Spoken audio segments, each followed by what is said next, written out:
on a 60-car train. So has Hagen had the MRI yet, or is that going to be later today? No, he hasn't had it yet. Wait till the swelling goes down, then we'll have it. You seeing a different energy, a different confidence from Brandon Bigelow in practice after what he did this last weekend? No, he's really always practiced with a lot of energy, and so there's really been no difference. How's Matt looked? Summers Gavin. He's looked fine. He can play. He may play, yeah. Rogers will travel and may play. Are you close to considering whether you'd redshirt Fort? Yes. We have to, it's still a long season. There's a lot of football left, so we'll just see how he continues to. But you need to play him in the next couple of weeks, or else you'd consider redshirting him? Yeah, it would depend. We'd have to make a decision, if you get if you're at the halfway point, is it worth it, or, that type of thing. So that's something that needs to be discussed at some point. Is Jalil up and playing at all? Yes. So you expect to have him this week? Yes. Are you concerned at all at the Schwenke's shotgun snaps? Yes, appear to be getting worse. We've worked hard on them this week, and it's been good in practice all week. Good. It's hard to say. Schwenke's shotgun snaps. Say that 3 times. Yeah, right. So it's just the emphasis on getting them more waist high instead of Sit on the shoe ground. tops, and dribbling. Yep. Okay. Absolutely. Okay. And how was kind of a week of practice did D'Amato have? Good. Yeah, watched him today. I've been watching him every day, but today I didn't see him miss one. He left hash, right hash, everything was good. Do you have a safety spot that's settled, or what are you doing with that? The one opposite Hill? Well, it's Logan.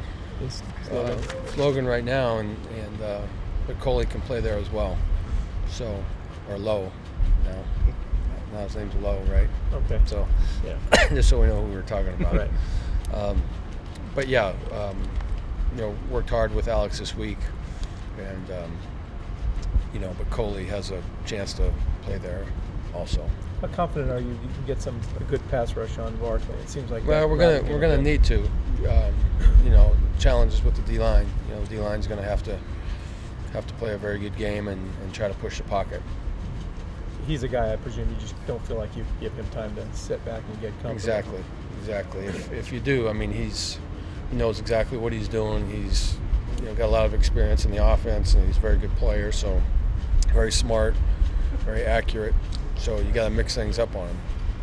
How is it looked like Kyle Bain was wearing the 7? How is he done replicating Barkley? Fine.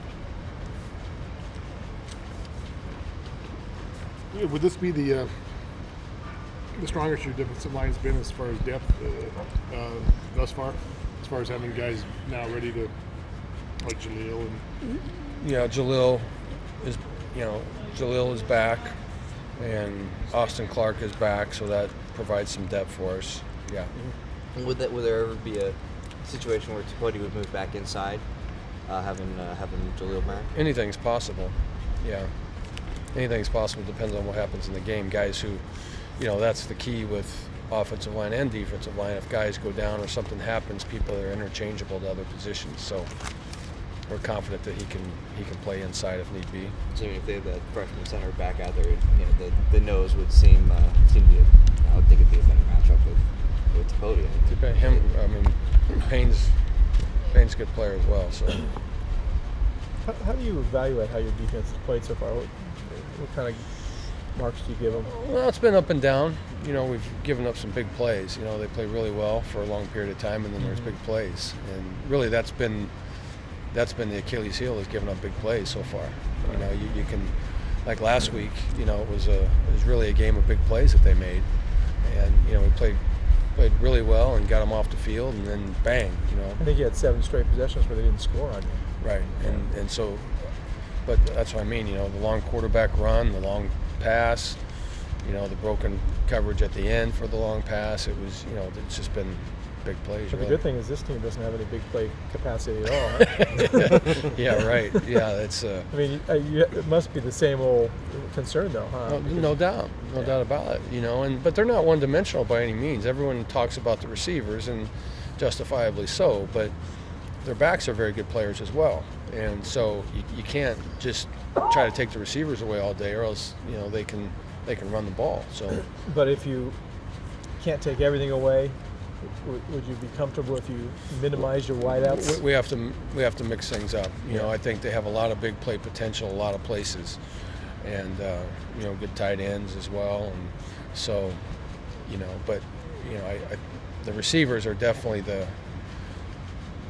where most of their big plays come from. But they're all capable of making them.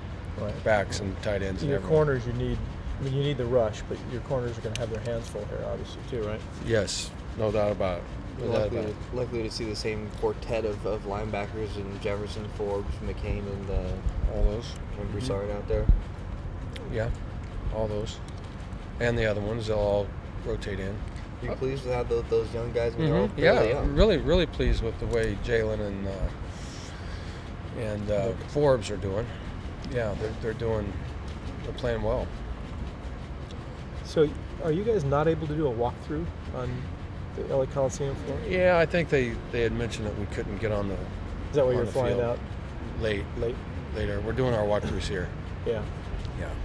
Is that unusual? Is that something that's new? Well, it's typically like that all the time there. You can never be in the end zones, and you can't be on the middle of the field, and all that type of thing because they paint and all that. So it's really roped off, all of it. So you just kind of go out there and get the feel of the stadium. And so you're just stuff better like off that. staying home? Yeah, we'll just get our work done here, and then we've been there before, so Right. we'll be It's fine. kind of not worth it at that point if 80% of the field is untouchable. Right. This is your only grass game of the season. Any concerns about that, or footing, cleats? Well, I don't know if it's a concern. It's always something to think about.